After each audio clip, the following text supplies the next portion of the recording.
It's the half moon, the lunar observance day, April 29th, 2020.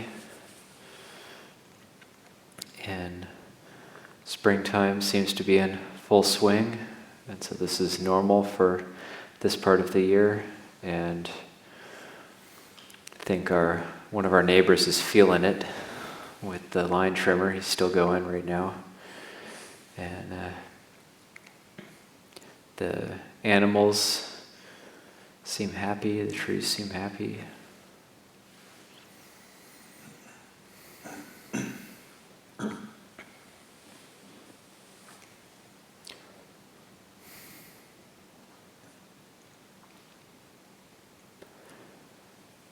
So it's good to think about things that make us happy, and it's good to refrain from thinking about things that make us unhappy.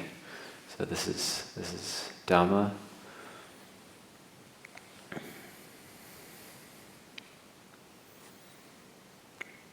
And there's so much that can be said, there's so much that can be talked about in terms of the Dhamma. It's just a matter of where to start or what's going to be relevant for the time and the place and the group, the people who are present. I remember almost exactly 8 years ago, a little over 8 years ago, when Jyoti Panyo passed away, Tanjoti Panyo, then I was having a rough time with this, having been the person who found him, and a fellow monk who had had a terrible accident. Pujamgam had fallen and hit his head and died. And I was a bit distraught about this because it happened on my watch. I was looking after the monastery and kept second-guessing myself. Oh, I should have maybe checked in that day or something. So feeling, even though it was a terrible accident, feeling somehow responsible. And also,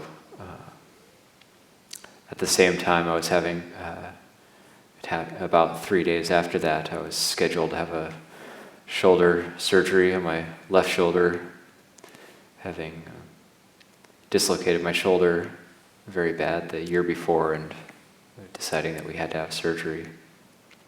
And so 3 days after that was this surgery, so I was contemplating death quite a bit, but also feeling a little bit like, well, maybe I'll die, maybe I'll go under the anesthetic and I won't wake up. And so it was, well, if I'm going to die, I better make some merit first. So I remember sewing a sabong for Longpor Liam, and then on the way to the hospital, went to see him, went to Wat Pah, the off chance that he would be there. You can't really, contacting first doesn't really help. If he's going to be there, he's going to be there. If not, he's not. And so I had this sabong. And because of being friends with Tan Sabajano, who was living at Wat Pah at the time, and he was upataking, he was Longpor Liam's attendant.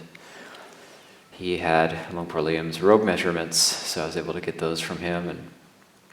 And then the way to the hospital for my surgery, we stopped by Wat Pah, and went to the Sala Nok, the outside sala near Longpor's kuti, and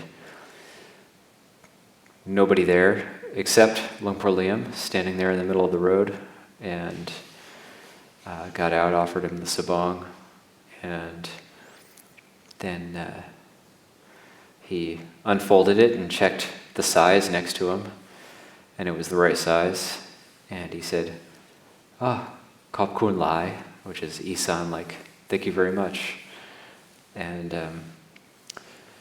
then went to the hospital. But that's one of those memories where, when I think of it, I can't help but feel happy when I actually consciously bring it to mind. So there's things we can consciously bring to mind and makes us feel happy, and there's things we can consciously bring to mind and it makes us feel unhappy or distraught or irritated.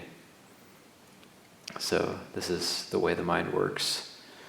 So we want to try and curb the momentum of the unwholesome and steer it into a more wholesome. The mind has to be quite wholesome. The mind has to be quite bright. The mind has to be extremely wholesome, extremely bright, actually, for Dhamma.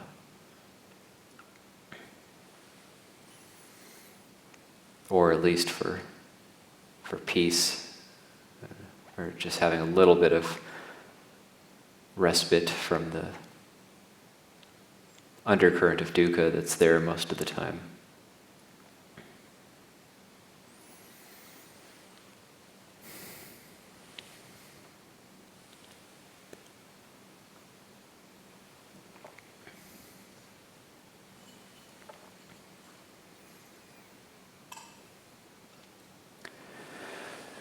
In the suttas, the Buddha says that, I love these few different suttas where the Buddha talks about just the basics of how the mind works, that he talks about yoniso manasikara, which is translated as wise attention. Yoni is like a womb. It's like so we're talking about like the roots of attention, so wise attention, and that being one quality which is indispensable in terms of realizing the deathless or gaining nibbana. Yoniso manasikara. And then there's its opposite, which is ayoniso manasikara. So that's translated as unwise attention or unskillful attention. So how we're training our attention, how we're using our attention, and how we're directing our attention, that's a big part of the practice. And that's a big part of the meditation, learning how to direct our attention skillfully. In a way, you could say we're actually meditating all the time, but we're not always meditating correctly. So meditating, learning how to meditate skillfully, learning how to meditate on the wholesome.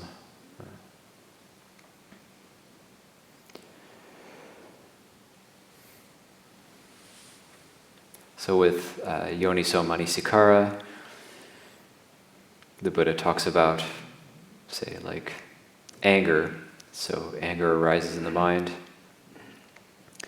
Giving unskillful attention, ayoniso manasikara, giving unskillful attention to the sign of the unbeautiful or the sign of the irritating, strengthens and nourishes anger, ill will. And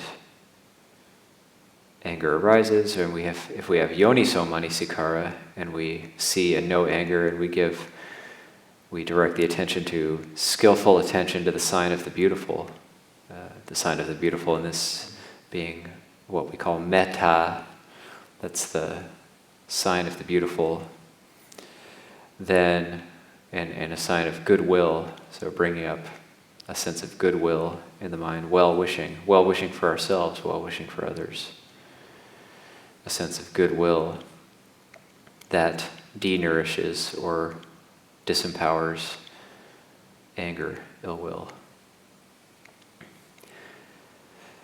The Buddha talks about raga tanha, which is translated as lust, ayoniso manasikara, so inappropriate attention or unwise, unskillful attention to the sign of the beautiful. That increases lust, increases attachment. But if we use skillful attention, yoniso manasikara, to the sign of the unattractive, the sign of the unbeautiful, then it denourishes and disempowers lust or unskillful attachment. And so the Buddha is talking directly about the sign of the beautiful, the sign of the unbeautiful in the mind, and when we give appropriate attention to the sign of the unbeautiful, that's what we call asubha kammatthana, and that's the looking into the unattractive or the true nature of the body. It's not necessarily trying to convince ourselves that the body is unattractive, it's just seeing the true nature of the body. And this can be not just a practice for monks, but I know lay people who have greatly benefited from this practice as well. It's for cooling the mind, cooling the heart, giving a sense of peace.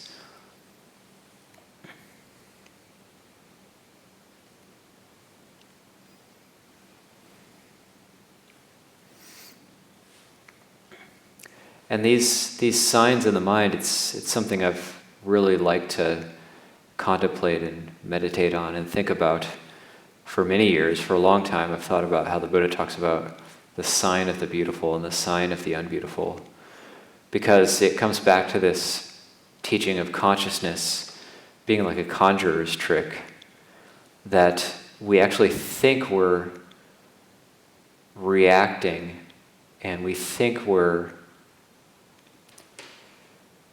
reacting to and proliferating about the outside world. So like, say somebody says something irritating or does something irritating to me, or something disagreeable to me, says something disagreeable, we'll use that as an example. Then I might get angry or irritated.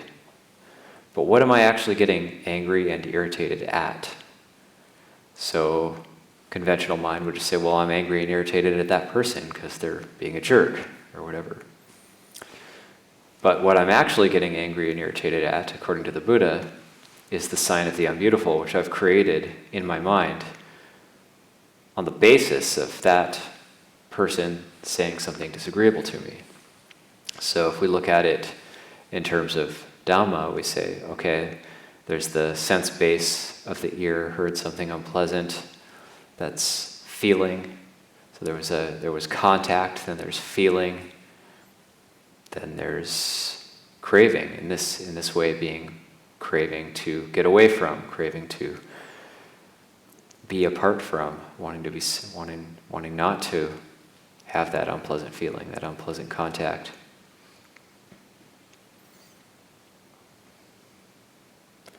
And so what I'm actually reacting to is something that is mentally created, an object of aversion in the mind.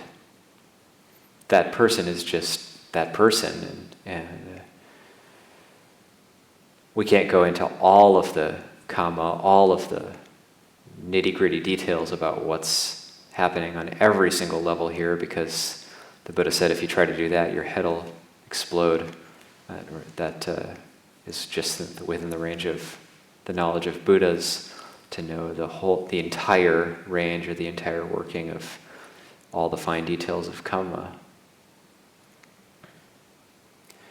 But we can know that there's a sign that the mind creates. And the mind is very quick and very tricky, so what it does is it actually creates this sign of the unbeautiful, and it creates it in a way that's going to be extra irritating to us, like, oh, they did it again, it irritates me so much. And the reason we're able to say that, maybe the first time, maybe when we first met that person and they first did that thing, it wasn't so bad. But then they did it again and again and again, and we've created this thing in our mind, this sign of the unbeautiful. They did it again. And so it becomes stronger and stronger, and because we've been using yoniso manasikara, we've been giving unwise attention to that sign, and we've been strengthening it and nourishing it for a long time. Oh, they did it again. They did it again. It's worse every time. And so then the anger and the irritation and the frustration grows ever stronger. So it works also with, say, when we're this sign of the beautiful. So like, if I'm attracted, say it can be either to a person or to some object, say like a power tool, we'll use that as an example, a personal example. And say like, I might look at it on the internet or something, and I'll get this idea in my mind, like the sign of the beautiful, like, wow, if I had that, that would be amazing. And the mind can, of course, once I actually get it, it's just ordinary. So it's sort of on to the next thing. But the mind creates this sign. So it creates this, and then if I give inappropriate attention to that sign, then the craving and the desire to have that thing grows ever stronger. And when that happens, then what it becomes is it starts out, I'd like to have that, to I really want that, to I have to have it. I can't live without it. I have to have it. That's so we see that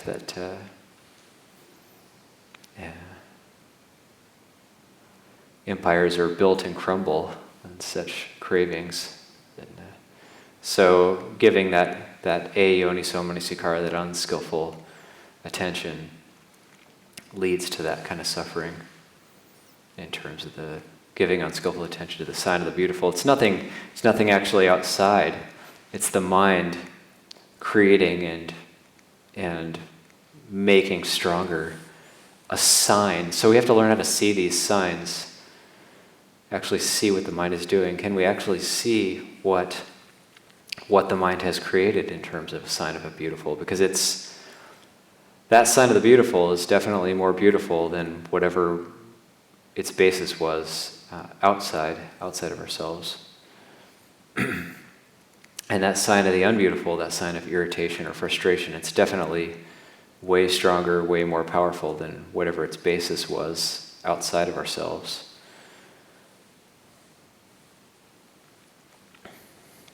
I was talking about Dhamma a bit with Tan Gondanyo the other day, and he reminded me of another basis of this, which is actually the defilements themselves are actually giving rise to that sign as well, so they can actually self-perpetuate themselves. And that's even backing up one step further, taking it to a more profound aspect, that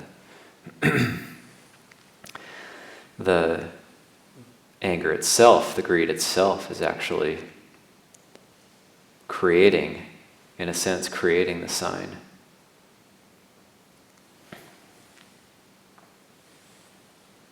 So we see how the defilements are self-perpetuating in this way. So because they're self-perpetuating, it's a vicious cycle. It's a vicious cycle. We have to start to curb the momentum. It's a pattern. Samsara is a pattern. So it's like breaking out of the pattern, learning how to break out of the pattern. For that we need yoniso manasikara, and we need sati. We need sati sampajanya. We need to be able to see what the mind is actually doing. And we need to know clearly in the moment what the mind is doing, and then also learn how to skillfully redirect the mind in a different way that denourishes the anger and the greed and the delusion. It denourishes the defilements.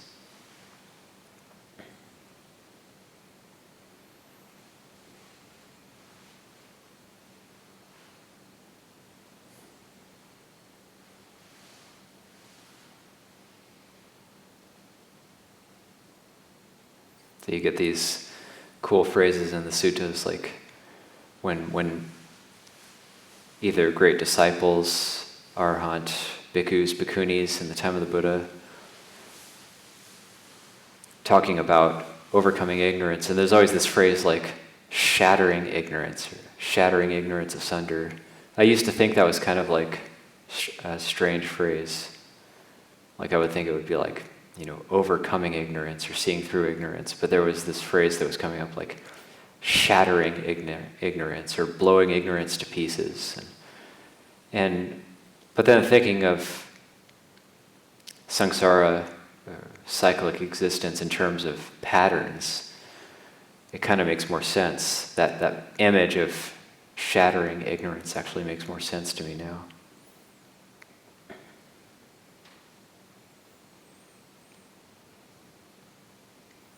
Because it is, I guess there's this image of like a vortex or a whirlwind coming up in my mind that it's like we're sort of stuck in, and then if we see through ignorance, it's like the whole thing just like disbands or breaks up or flies off in every direction, and then we're free. Then we're free of that.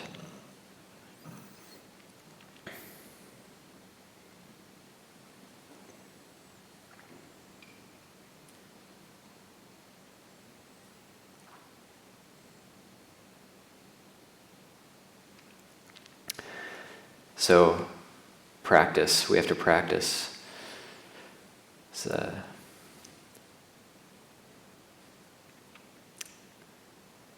Luangpur and myself got a Luangpur Piak talk shared with us the other day, and I was listening to it, and he was talking about practicing with Luangpur Chah, and how Luangpur Chah would make them sit for really long periods of time, and it's quite wonderful, quite fun to hear Luangpur Piak talking about the old days at Wat Pah Pong. And he said, yeah, when Luangpur Chah asked us to sit, we just sat, but a lot of us didn't really know why he was making us sit for so long.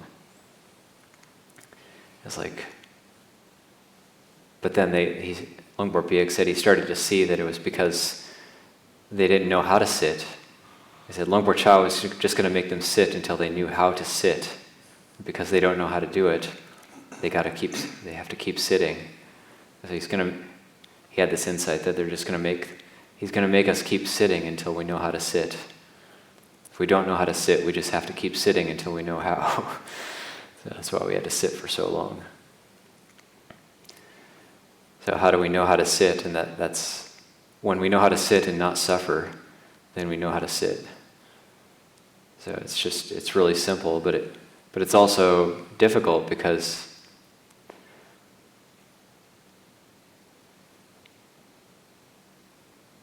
there's suffering. When there's not suffering, it won't be difficult anymore.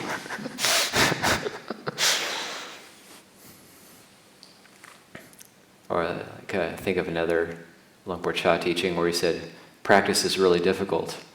Why is it difficult? It's difficult because there's craving. When there's not craving anymore, it won't be difficult anymore.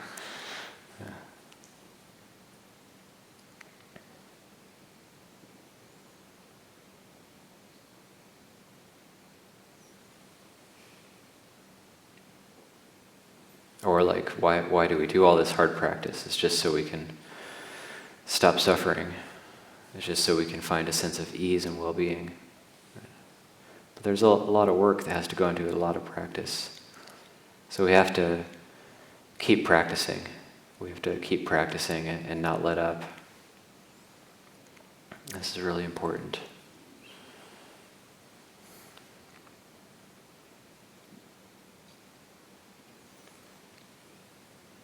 Remember one senior Western monk, when I was last in Thailand from 2016 to about 2018, and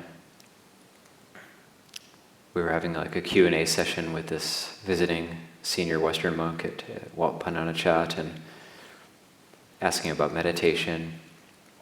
And he said that actually one of the best meditations he ever had in his life was when he had malaria, and he was at Wat Pah Nanachat. He was a junior monk, and it was the Wan Pra actually. So they were going to do the all-night sit, and all the voices in his mind were saying, "Go to your kuti and rest. Go to your kuti and rest. Go to your kuti and rest. You've got malaria," and he had a malarial fever, and then another voice kind of came into his mind and just said, no, there's something to this. If you can stop giving attention to the painful aspect of this, and you can give more attention to a sense of peace. So just keep sitting, just try to sit through this. And he said that was it. What it became was actually one of the best sits, one of the most memorable sits of his life, and he ended up sitting through till dawn, and was very insightful for him. He just got this sense. It was like oceans, like an ocean of peace washing over him, and it was based on that intention to push through this wall of dukkha. Once he was able to push through this wall of dukkha, it was like, he described it like an ocean of peace, stepping into an ocean of peace.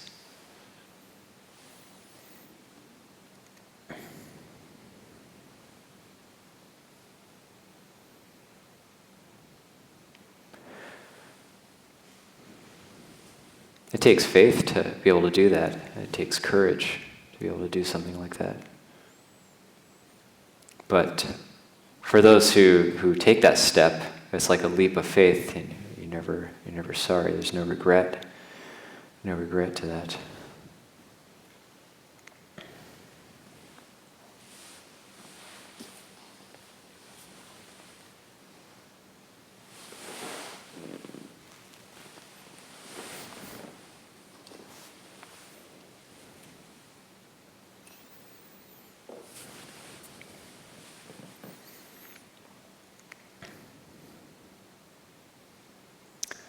It's kind of like sewing robes too. When you learn how to sew robes, then, and especially hand sewing, the last several years, there's been monks, both Wat Pah Nanachat and many of the Western branch monasteries, have been hand sewing their robes, and this is more like a throwback to the way of doing it in the old days. And it's not exactly like the old days, because we have high quality needles and high quality thread now, but you'll hear stories of like the old Ajahns trying to make a needle out of a piece of wire and sew their robes with that. But still, hand sewing, it's very much like stitch by stitch by stitch by stitch, and the mind can get kind of impatient. We've got to push through. So we need a lot of patience. We need to have that sense, like no matter how long it takes, I'm just going to do this. If we try to get it done quick, that's real suffering. We'll have a hard time finishing. If we're rushed, we'll make mistakes. We'll lose many, many hours having to unpick the seam and start over. So we learn how to practice. In terms of sewing, we learn how to just slow, steady, just keep going. We can take breaks, but we don't want to take breaks for too long. We want to keep going. We want to eventually finish, but we don't want to rush. We don't want to go too fast. If we go too fast, we'll make mistakes. But we can also learn from those mistakes. Making mistakes is a big part of learning. Going through the frustration of making mistakes is a very big part of learning. So not to be afraid of making mistakes, but then knowing what causes mistakes, that sense of rushing, trying to get done quick.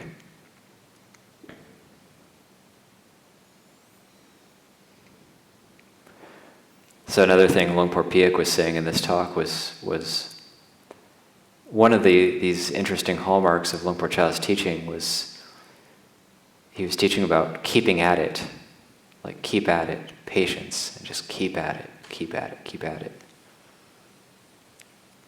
It wasn't like your mind needs to be this way or that way, or you need to perfect this or that technique, but it was more like keep practicing, keep practicing, keep practicing. That was the big emphasis. And whether your mind was thinking a lot or a little, whether it was peaceful or not, that wasn't the point. That wasn't important. The point was keep at it, keep at it, keep at it. Yeah. Anicca, anicca, anicca, impermanence, uncertainty. See it arising and passing away. See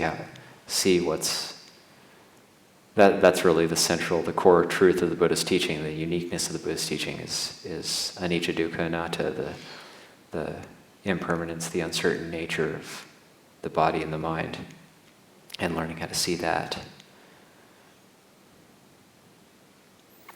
And the end result, of course, being the final goal of practice, being nibbana, being what we would think of as absolute peace and freedom. So yes, peace, that kind of peace is the goal, but then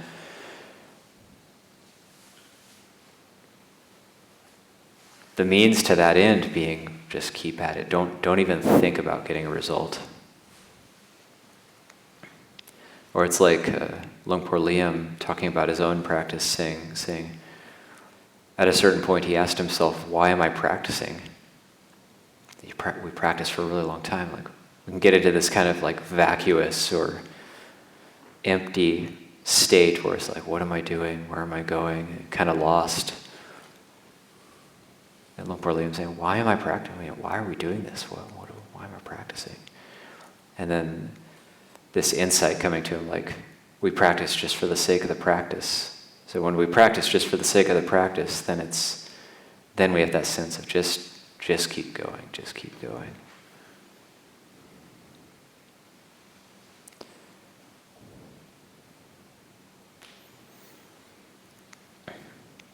So just keep going, meaning just keep directing that attention skillfully. Keep having mindfulness, keep developing mindfulness, keep developing patience, keep curbing the mind in a skillful direction with skillful attention. Keep trying to break out of or at least call into question our patterns of action by body, speech, and mind, our patterns of thinking, our patterns of speaking, our patterns of ways of acting. That doesn't mean like we become like a new personality. That's nearly impossible. But gaining insight into it and not being a slave to it. Maybe you could say like not being a slave to the patterns that are already built up for us, but gaining insight into them and not being bound by them.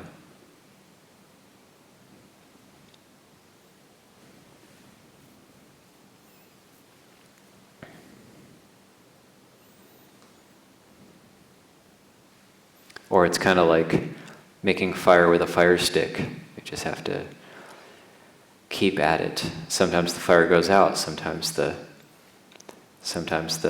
spindle that you're trying to make fire with flies out of your hands, flies away. You got to go get it. And it's frustrating, but in that frustration, there's learning. Starting to focus, starting to have mindfulness, starting to see, how does this work? Then you keep at it, and you keep at it, and you make more mistakes, and you keep at it again, and then eventually you've got fire.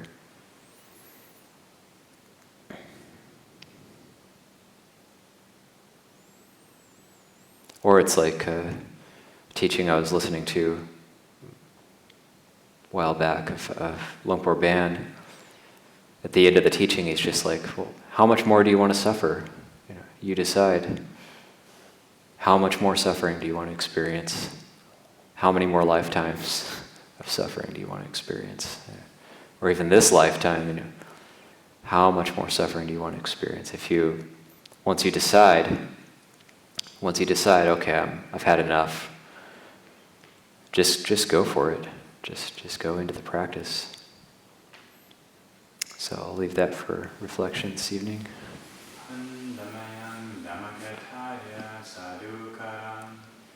Dhamma